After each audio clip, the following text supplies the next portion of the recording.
بسم اللہ الرحمن الرحیم۔ السلام علیکم اسٹوڈنٹس۔ کلاس 9 پاک سٹڈی چیپٹر 2 اور 3 کے حوالے سے میں نے اہم پوائنٹس بنا دیے ہیں جو آپ کے پیپر میں مدد کریں گے، جو ابھی آپ کا پیپر ہونا ہے کل فیڈرل بورڈ کا کلاس 9 کا۔ تو چلیں اس کو دیکھ لیتے ہیں۔ تو سب سے پہلے جو حصہ 2 میں آپ کا جغرافیہ پاکستان، اب اس کے اہم پوائنٹ ہیں ان پاکستان کی آبادی اور رقبہ، یعنی پاکستان کی آبادی کتنی ہے، رقبہ کتنا ہے، آزاد کشمیر اور پاکستان کا تعلق۔ اس طرح سوال بن کے آزاد کشمیر کا پاکستان کے ساتھ کیا تعلق ہے۔ اب پاکستان کی سرحدیں اور پڑوسی ممالک، یعنی پاکستان کی سرحدیں کن کن ممالک سے ملتی ہیں، جس میں ایران، بھارت، افغانستان، چائنا، یہ مین ہے۔ اور جغرافیائی لحاظ سے پاکستان کی اہمیت کیا ہے، جغرافیائی لحاظ سے یعنی پاکستان کی زمینی لحاظ سے جو پاکستان کا جغرافیہ اس سے اہمیت کیا ہے۔ تو پھر پاکستان کے 4 صوبے اور ہر صوبے کے دارالحکومت، یعنی ہر صوبے کے دارالحکومت کون سا، اس طرح سوال بن کے آ سکتے ہیں، سندھ کا دارالحکومت کے MCQs میں آ سکتے ہیں۔ اور پاکستان کے اہم شہر ہیں، جس میں ملتان، پنجاب کے شہر دی ہوں آپ کی بک کے اندر، اور اس طرح سوال بن کے آ سکتے ہیں۔ پھر آگے ہے گلگت بلتستان اور سکردو کی اہمیت اور سیاحتی مقامات۔ اب یہاں پہ گلگت اور بلتستان اور سکردو کیونکہ سیاحتی مقامات ہیں، یہاں پہ خوبصورت پہاڑ ہیں اور لوگ یہاں پوری دنیا سے گھومنے آتے ہیں، تو اس کی سیاحتی اہمیت پہ بھی آپ کو مقامات اور اس کی اہمیت پہ بھی سوال بن کے آ سکتا ہے، شارٹ میں بھی بن کے آ سکتا ہے، لانگ میں بھی۔ اچھا، پھر آپ کا سبق اگلا ہے پاکستان کا قدرتی جغرافیہ اور نباتات، یعنی یہ پاکستان میں جنگل وغیرہ ہیں یہ، اور پہاڑی سلسلے اس میں۔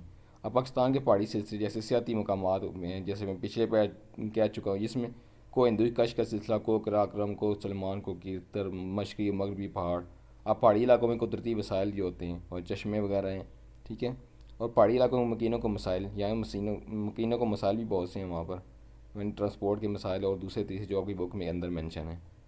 پھر سطح مرتفع پٹھوار اور سطح مرتفع بلوچستان، یہ سطح مرتفع ہوتے ہیں جو پٹھوار علاقے ہیں، راولپنڈی ڈویژن ہے جیسے، اس طرح سطح مرتفع بلوچستان ہے، وہاں پہ قدرتی وسائل کیا ہے، سہولیات کیا ہے اور عوامی مسائل کیا ہیں۔ پھر آگے زراعت و تجارت ہے۔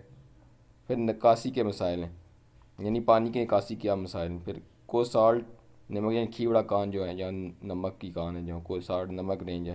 پھر وادیاں اور گھاٹیاں۔ آگے پھر دریائے سندھ کا میدان اور معاون دریا، اس کی جغرافیائی اہمیت کیا ہے، دریائے سندھ کے معاون دریا جو جہلم، چناب، ستلج، راوی وغیرہ ہیں، ان کی اہمیت۔ پھر معیشت اور تعلیم میں بہتری لانے کی حکمت عملی اور حکومتی کردار، یہ سوال بن کے امپارٹنٹ سوال ہے کہ پاکستان کی معیشت اور تعلیم کو کیسے بہتر بنایا جا سکتا ہے، اس کی حکمت عملی کیسے بہتر بنائی، حکومت کیا کردار ادا کر سکتی ہے۔ پھر آپ کے چیپٹر 3 آگے احساس ہوں گے پاکستان کے وسائل اور اقتصادی ترقی، یعنی پاکستان کے وسائل کتنے ہیں، ٹھیک ہے، اور اس کی ترقی کیسے ہو رہی ہے۔ پاکستان میں فصلیں اور مویشیوں کی پیداوار، اب دیکھیں پاکستان میں فصلیں کس طرح کی، مویشی کس طرح کی، کھیتی باڑی ہے کا نظام ہے پاکستان میں، لوگ جانور پالتے ہیں، جانور پالتے ہیں اور فصلوں پہ، یعنی پاکستان ایک زرعی ملک ہے، اس پہ انحصار کرتے ہیں۔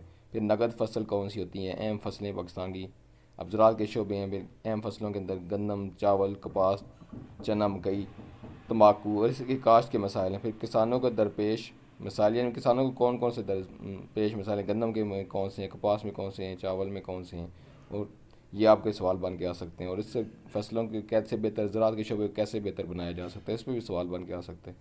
اب فصلوں کی پیداوار کی جغرافیائی اہمیت، اب فصلوں کی جغرافیائی ایسا کیا اہمیت ہے، موسم کس طرح کا ہونا چاہیے، درجہ حرارت کیسا ہونا چاہیے، کہ ہر فصل کے لیے اس کا اپنا طریقہ ہے۔ فصلوں کی پیداوار کو بہتر بنانے کی حکومتی اور انتظامی حکمت عملی، یعنی فصلوں کو کیسے بہتر بنایا جا سکتا ہے پیداوار کو۔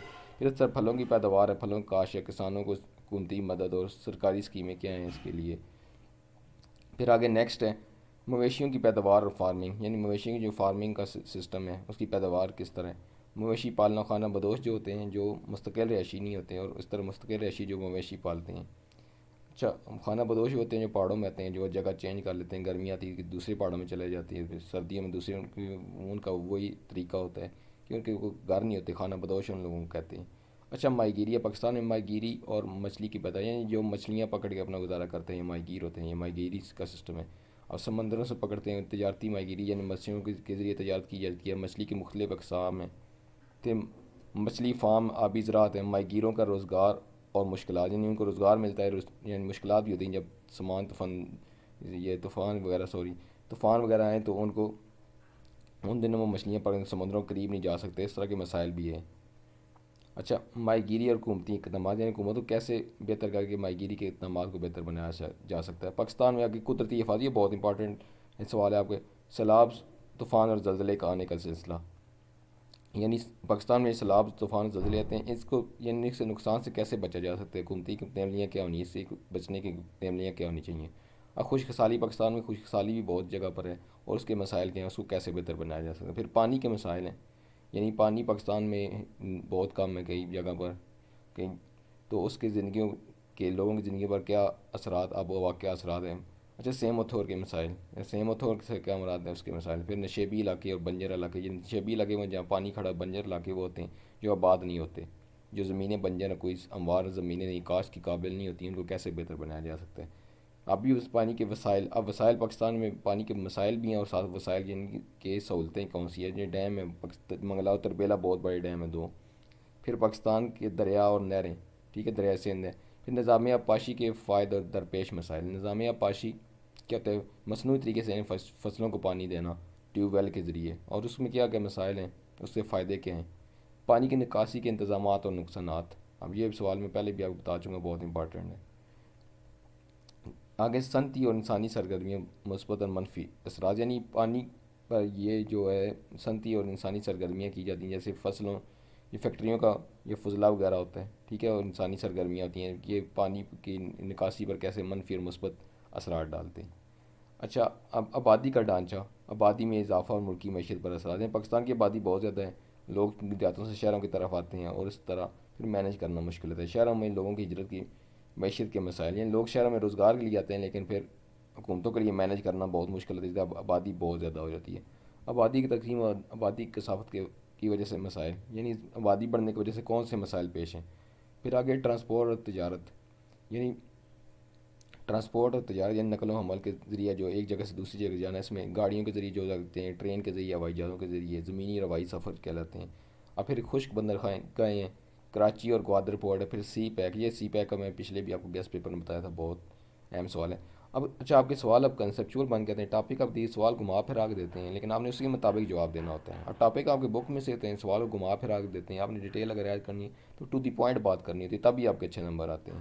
تو اس طرح یہ، اب دیکھیں، آبادی کی کے لحاظ سے اب، یا نقل، فصلوں کا اور فصلوں کا، مویشیوں کا، اس طرح پانی کی نکاسی کا، اس طرح سوال بن کے آ سکتا ہے کہ اس کو کیسے پاکستان میں بہتر بنایا جا سکتا ہے، حکومت کو کیا اقدامات کرنے ہیں، اس طرح ایک دو سوال بن کے آ سکتے ہیں۔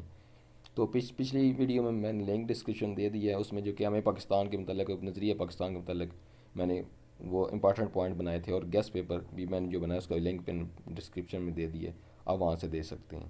تو امید کرتا ہوں یہ پوائنٹ آپ کو باقی آپ کے بکس کو پڑھنے میں اور سبق کو یاد کرنے میں زیادہ آسانی رہے گی۔ ابھی چند گھنٹے آپ کے پیپر میں رہ گئے ہیں، تو انشاءاللہ یہ ویڈیو آپ کو فائدہ دے گی، اس سے آپ کے ذہن میں ہیڈنگ آ جاتی ہیں، پھر ہیڈنگ بنا کے آپ لکھتے ہیں تو شارٹ کویسچن، لانگ کویسچن آپ کے اچھے ہو جاتے ہیں، ایم سی کیوز بھی آپ کے انشاءاللہ بہتر ہو جائیں گے۔ آپ نے بک سے ہی کو ہی فالو کرنا ہے، اور یہ جو ویڈیو وغیرہ ہیں اس کو دیکھ کے آپ نے مین پوائنٹ وغیرہ لکھ لینے ہیں، تاکہ آپ کو وہ بکس یاد ہو جائیں گے۔ امید کرتا ہوں کہ تیاری اچھی ہوگی اور آپ اچھے نمبروں سے کامیاب ہو جائیں گے۔ تو اللہ پاک آپ کو کامیاب کریں۔ پھر نیکسٹ ویڈیو ملتے ہیں، تب تک مجھے اجازت دیں، اللہ حافظ۔